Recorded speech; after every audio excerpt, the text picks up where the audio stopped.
নমস্কার, আমি সঙ্গমিত্রা। আমার এই সহজ রান্না চ্যানেলে আপনাদের সবাইকে স্বাগত। আজ আমি রান্না করছি সোয়াবিন দিয়ে আলু পটলের তরকারি। আপনাদের যদি এই রেসিপিটি ভালো লাগে তাহলে লাইক এবং শেয়ার করবেন, আর রেসিপিটি কেমন হয়েছে কমেন্ট করে জানাবেন। আরও নতুন নতুন রেসিপি পাবার জন্য চ্যানেলটিকে অবশ্যই সাবস্ক্রাইব করবেন। ধন্যবাদ। প্রথমেই সোয়াবিনটাকে সেদ্ধ করে নেব, তার জন্য জল বসিয়েছি। এর মধ্যে আমি দিয়ে দেব সামান্য একটু নুন। এখন এর মধ্যে আমি দিয়ে দিচ্ছি সোয়াবিন। এখানে আমি 1 কাপ সোয়াবিন নিয়েছি। সোয়াবিনগুলোকে সেদ্ধ করে নেব। এই দেখুন সোয়াবিনগুলো নরম হয়ে গিয়েছে। এখন আমি সোয়াবিনগুলোকে নামিয়ে নেব। নামিয়ে ভালো করে ধুয়ে নেব।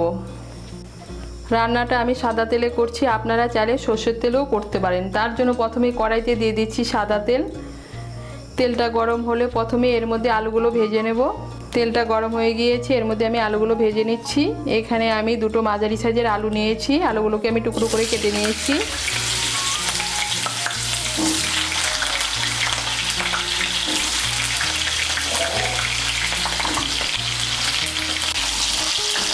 এর মধ্যে আমি দিয়ে দিচ্ছি সামান্য একটু নুন আর সামান্য একটু হলুদের গুঁড়ো।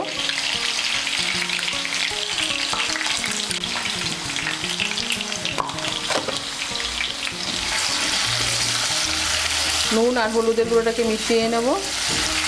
মিশিয়ে নিয়ে আলুগুলোকে ভেজে নেব। এই দেখুন আলুগুলোকে ভেজে নিয়েছি। এখন আলুগুলোকে তুলে নিচ্ছি।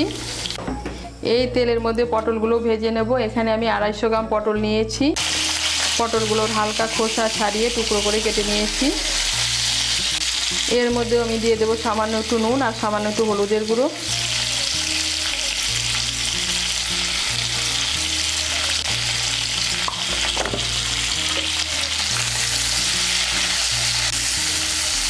নুন আর হলুদের গুঁড়োটাকে মিশিয়ে নেব। মিশিয়ে নিয়ে পটলগুলোকেও লাল করে ভেজে নেব। এই দেখুন আঁচটাকে মিডিয়াম করে পটলগুলোকেও লাল করে ভেজে নিয়েছি। এখন পটলগুলোকে তুলে নিচ্ছি।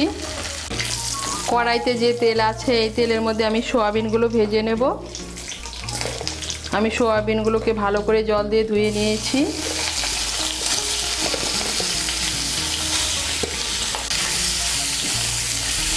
এর মধ্যে দিয়ে দেবো সামান্য একটু নুন।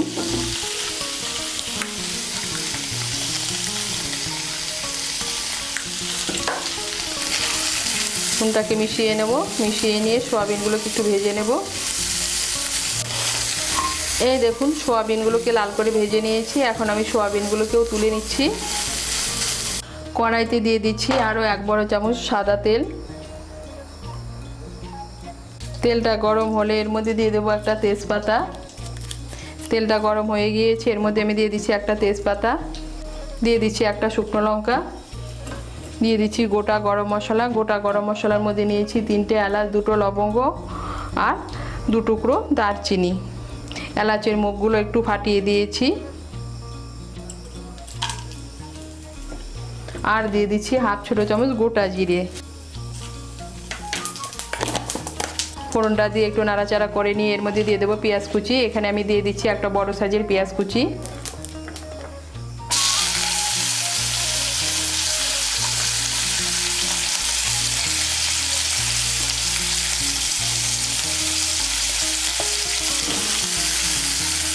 পেঁয়াজ কুচিটাকে তেলের সঙ্গে মিশিয়ে নেব। মিশিয়ে নিয়ে লাল করে ভেজে নেব।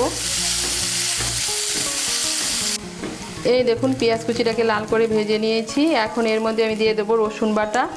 এর মধ্যে আমি দিয়ে দিচ্ছি 1 ছোটো চামচ রসুন বাটা।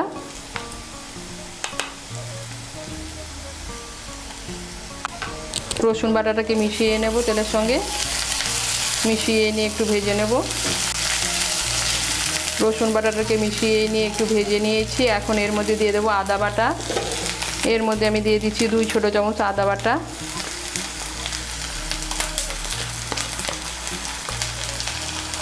দিয়ে দিচ্ছি কাঁচা লঙ্কা বাটা। এখানে আমি 4-5টা কাঁচা লঙ্কা বেটে নিয়েছি। ঝালটা আপনারা আপনাদের স্বাদ মতো দেবেন।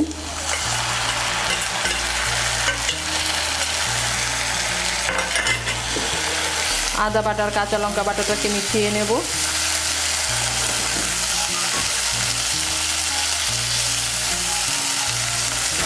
মিশিয়ে নিয়েছি। এখন এর মধ্যে দিয়ে দেবো টমেটো বাটা। এর মধ্যে আমি দিয়ে দিচ্ছি একটা মাঝারি সাইজের টমেটো বাটা।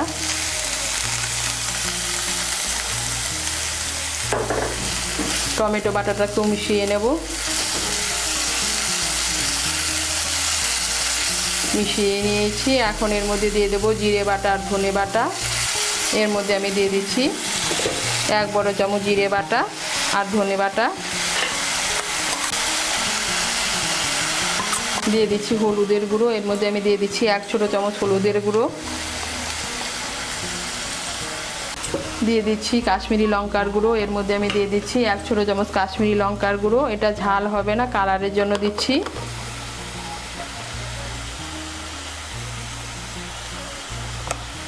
দিয়ে দিচ্ছি স্বাদ মতো নুন।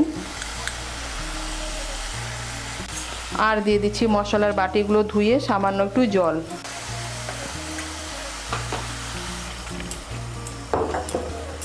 সমস্ত মশলা মিশিয়ে নেব। মিশিয়ে নিয়ে মশলাটাকে ভালো করে কষিয়ে নেব। এই দেখুন মশলাটাকে ভালো করে কষিয়ে নিয়েছি। মশলা থেকে তেল ছেড়ে দিয়েছে, তার মানে মশলাটা ভালো করে কষানো হয়ে গিয়েছে। এখন এর মধ্যে দিয়ে দেবো ভেজে রাখা আলু, পটল আর সয়াবিন।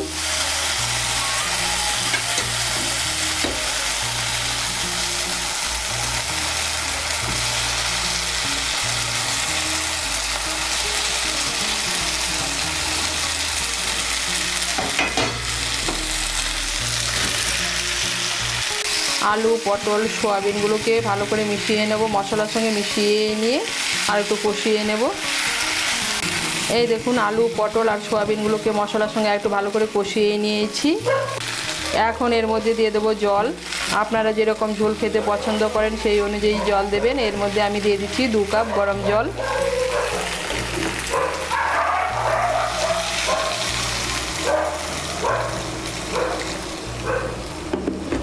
জলটাকে ভালো করে মিশিয়ে নেব। মিশিয়ে নিয়ে আঁচটাকে মিডিয়াম করে 10 মিনিটের জন্য ঢেকে দেব। আঁচটাকে মিডিয়াম করে 10 মিনিটের জন্য ঢেকে দিয়েছিলাম। এই দেখুন আলুগুলো সেদ্ধ হয়ে গিয়েছে। এখন এর মধ্যে দিয়ে দেবো সামান্য একটু চিনি। চিনিটা অপশনাল, আপনারা যদি পছন্দ না করেন না দিলেও চলবে। দিয়ে দেবো গরম মশলার গুঁড়ো। এর মধ্যে আমি দিয়ে দিচ্ছি 1/2 ছোট চামচ গরম মশলার গুঁড়ো। দিয়ে দিচ্ছি 2টো চিড়ে রাখা কাঁচা লঙ্কা। দিয়ে দিচ্ছি 1 চামচ ঘি।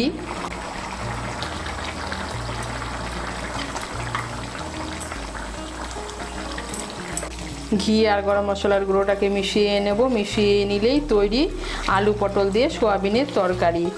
আপনারা এইভাবে আলু পটল দিয়ে সোয়াবিনের তরকারি বানিয়ে খেয়ে দেখবেন, খেতে কিন্তু অসাধারণ লাগে। তৈরি হয়ে গেল আলু পটল দিয়ে সোয়াবিনের তরকারি।